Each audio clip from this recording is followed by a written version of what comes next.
مذہب سائنس. مذہب کا مقصد جو ہے وہ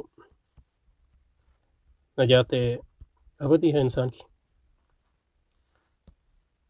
اور سائنس کا مقصد جو ہے تسخیر کائنات ہے. تسخیر کائنات جو ہے لوگ سائنس کے بغیر بھی کرتے آ رہے تھے. سائنس نے جو ہے اس کو ایک وسیع درجے پہ اور یا اونچے درجے پہ لے گئی ہے، لیکن یہ کہ سائنس کا تعلق زندگی سے ہے اور اس کی آسائشوں سے ہے. کیونکہ مطلب یہ ہے کہ اس کو حق کی جستجو کا پیرائے میں بھی بیان کیا جاتا ہے، لیکن سائنس کی جو وہ حق بھی جو ہے اس کا اس دنیا سے ہی تعلق ہے، دنیا کے اسباب اور علل اس تناظر میں کہ ان پر کس طرح جو ہے قابو پا کر جو ہے انسانی زندگی میں آسانیاں پیدا کی جائے. جبکہ مذہب کا بنیادی مقصد جو ہے نجات ابدی اور نجات اخروی ہے. تو اس لیے مطلب یہ ہے کہ مذہب کی اہمیت زیادہ ہے، بہت زیادہ ہے. دونوں یعنی سائنس اور مذہب بھی بنیادی اعتقادات پر قائم ہوتے ہیں، جن اعتقادات کے بارے میں ڈائریکٹ علم جو ہے یا مشاہدہ یا ممکن نہیں ہوتا. تو بنیادی جو سائنس کے اصول ہیں، مثلا اگر آپ اس کو کہہ لیں کہ سائنس جو استقراء کی بنیاد پہ قائم ہے، تو استقراء جو ہے خود جو ہے اس کا ثبوت بڑا مشکل ہے. تو اس پہ آپ کو مطلب یہ ایک لحاظ سے اس کو ایمان ہی لانا پڑتا ہے کہ استقراء جو ہے وہ کام کرتا رہے گا جیسے کرتا رہا ہے. اسی طرح مذہب جو ہے اس کی بنیادی اعتقادات جو ہیں اس کی بنیاد جو ہے پیغمبر اور اس کی حقانیت پر ایمان ہے. اس کے لیے جتنے بھی آپ دلائل دیں، وہ دلائل جو ہیں آپ کے ایک بار آپ اس کو قبول کر لیں تو آپ اس لحاظ سے تو قطعی ہوتے ہیں، لیکن یہ کہ عمومی عقلی نقطہ نظر سے یہ نہیں کہا جا سکتا کہ وہ قطعی ہیں، یعنی 100 میں سے 100. اور جو قطعیت کا احساس ہوتا ہے وہ آپ کو وہ پھر انٹرنلی ہوتا ہے، اندر سے ہی ہوتا ہے. اس کی وہ مقام نہیں ہے جو باہر سے ایکسٹرنل جسٹیفیکیشن یا بیرونی توجیہ کی جو مقام ہوتا ہے. تو اس لحاظ سے دونوں جو ہے مذہب اور سائنس کے جو معتقدات ہیں ان کی بنیاد ہے عمومی طور پر ایمان پہ. تو ان معتقدات کی عقلی توجیہ کی ضرورت ہے، ریشنل جسٹیفیکیشن. سائنس میں یہ کام جو ہے فلسفی آف سائنس میں کیا جاتا ہے، فلسفہ سائنس. مذہب کے لحاظ سے یہ کام جو ہے جو جس علم میں کیا جاتا ہے اس کو علم کلام کہتے ہیں، کیونکہ علم کلام ہی یہ اب علم کلام کی شکلیں تو بدلتی رہتی ہیں انسانی عقلی ارتقاء کے ساتھ ساتھ، اور عقل کے بارے میں انسان کی جو سوچ ہے اور جو علوم جو ہیں اس کی بنیاد پہ اسی زمانے میں راج ہوتے ہیں، اس لحاظ سے جو ہے علم کلام کی نوعیت بدلتی ہے. اب ہمارے مطلب یہ ہے کہ ہاں جو ہے علم کلام میں اتنی تبدیلی نہیں آئی ہے. جو روایتی طور پہ پڑھایا جاتا ہے وہ حقیقتاً تاریخ علم کلام ہے، وہ علم کلام نہیں رہا ہے، کیونکہ جن علوم کی بنیاد پہ وہ علم کلام مرتب کیا گیا ان علوم کا کوئی چرچا نہیں ہے، یعنی ان علوم پر کوئی کسی کو کوئی وثوق نہیں ہے. تو مطلب یہ کہ کوئی مقصد ہی فوت ہو جاتا ہے. یعنی آپ اپنے آپ کو اگر مطمئن کرنے کے لیے اس پہ کر رہے ہیں تو وہ ٹھیک ہے، لیکن یہ کہ لوگوں کی یعنی زمانہ بدلا، عقل کے معیار بدلے، تو اب جو ہے علم کلام جو ہے اس کے مسائل بھی بدل گئے. کیونکہ کچھ مسائل وہی ہیں لیکن یہ کہ ٹیکنیکس تو بدل ہی گئیں یا ان میں تبدیلی آ گئی ہے. بہرحال یہ تو جملہ معترضہ ہے. تو کہنے کا مقصد یہ ہے کہ علم کلام کی بنیاد پہ جو ہے مذہبی معتقدات کی عقلی توجیہ بیان کرتے ہیں. اور اس کا صحیح طریقہ جو غزالی نے ارشاد فرمایا وہ یہ ہے کہ مطلب یہ اللہ کی وجود اور دلیل، اور اس پر دلیل کے رسول پاک جو ہیں سچے نبی. اور جب اس پر آپ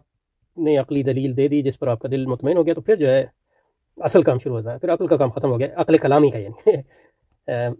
اس کے بعد جیسے کہ امام نے فرمایا عقل کلامی کا کام ختم ہو گیا. اس کے بعد جو ہے رسول کی رسالت پر جب آپ نے کہہ دیا کہ وہ سچا اللہ کا رسول ہے تو پھر مطلب یہ ہے کہ اس کی بات اس میں پھر بات یہ ہے کہ اس میں پھر دو باتیں رہ گئیں.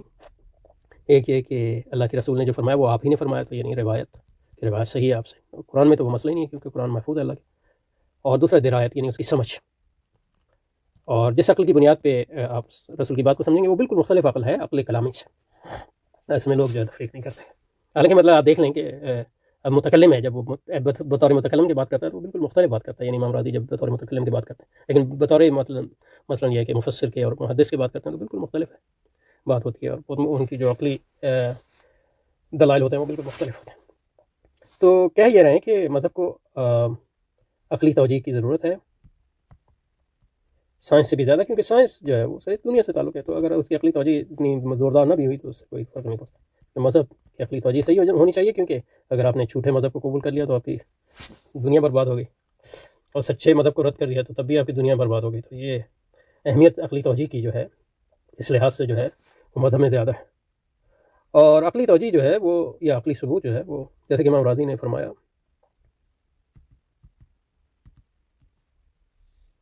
تفسیر کبیر میں امام راضی نے فرمایا، اس پہ الگ سے ہم نے ایک سیشن کیا ہے، 1-2 سیشن کیے ہیں، تو اس کو آپ دیکھ سکتے ہیں۔ عقلی توجہ جو ہے رسول اللہ کے رسول پر جب وحی آتی ہے تو وہیں سے شروع ہو جاتی ہے، کیونکہ اللہ کے رسول پر یہ امام راضی نے فرمایا کہ اللہ کے رسول پر یا پیغمبر پر جب وحی آتی ہے تو اس پر لازم ہوتا ہے کہ وہ اس بات کو یقینی بنائے کہ وہی اللہ کی طرف سے ہے، شیطانی شیطانی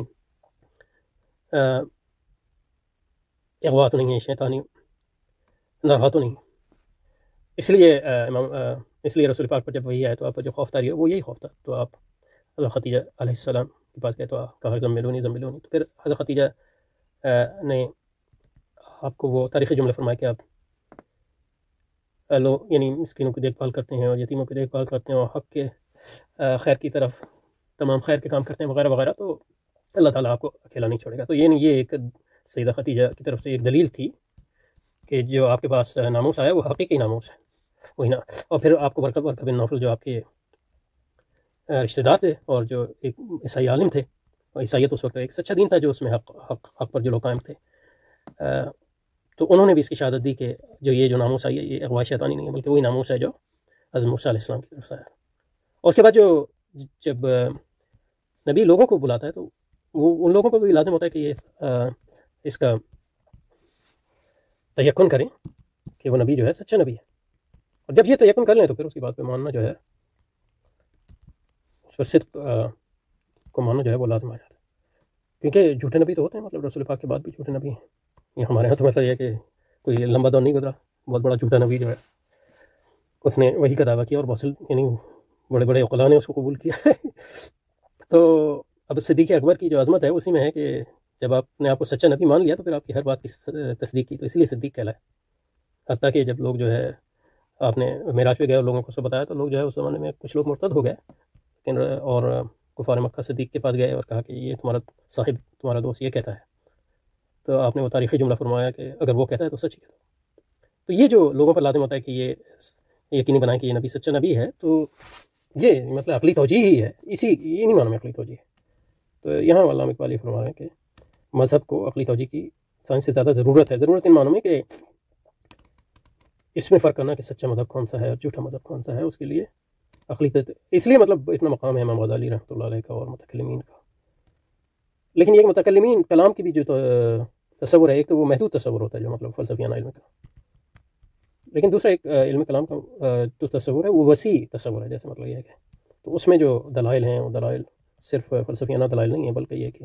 عمومی عقلی دلائل اس میں آ جاتے ہیں، اور جو آپ کے زمانے کے علوم ہیں ان سے استشہاد بھی اس میں شامل ہو جاتا ہے وغیرہ وغیرہ۔ تو یہ امام غزالی جو ہے اور یا امام ابن تیمیہ یا امام شاہ ولی اللہ رحمۃ اللہ علیہ یا مولانا مودودی جیسے مثلا دینیات میں، یا بعد میں لوگ اور بھی ہیں، ان کی عظمت اسی میں ہے کہ یہ تمام اپنے زمانے کے علوم کو سیکھتے ہیں اور ان کو اس کے لیے استعمال کرتے ہیں کہ رسول پاک کی حقانیت کو جو ہے عقلی بنیادوں پہ ثابت کیا جائے، اور اسلام کی عظمت کو، اسلام کی سچائی کو عقلی بنیادوں پہ ثابت کیا جائے، تاکہ بہرحال